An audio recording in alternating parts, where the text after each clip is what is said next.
Spoilers for episode 7 of The Amazing Digital Circus. If you aren't caught up, click off this video now. Hi all, so I watched the latest episode of The Amazing Digital Circus, and what the f***? I mean that in the best way possible though, because this episode blew me away. While it didn't reach the surprisingly emotional heights of Mildenhall Manor for me, which is still my favorite episode, it kept me on the edge of my seat right up until that rug pull ending.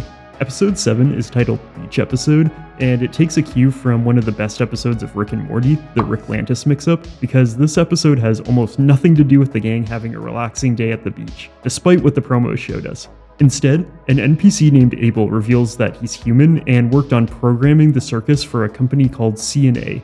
Not only that, but he says he might know a way out of the circus. In order to escape, they need to obtain Kane's key and access a console in his office. Abel explains that Kane is an AI, but he is a prisoner just like them. However, since he isn't human, Kane won't be able to escape to the real world with them when they shut down the circus program. This makes watching Jax take advantage of Kane and getting him to think that they care about him that much more painful. It called to mind the Irene side plot in Better Call Saul for me. Speaking of painful plot points, we get to see a photo of Jax happy and hanging out with people who abstracted.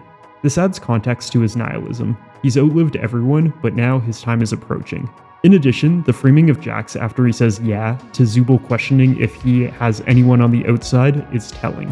When they reach the console in Kane's office, Pomni wonders if it's all a trick after Abel repeatedly told her to make the right choice. Jax has visions of driving on a dark road, and when I was watching the episode, I made a note that he might have died in a car crash. I've seen other theories online about the significance of these visions, but regardless of their meaning, they scare Jax so badly that he hits the button to stay in the circus, even though everyone wanted to leave.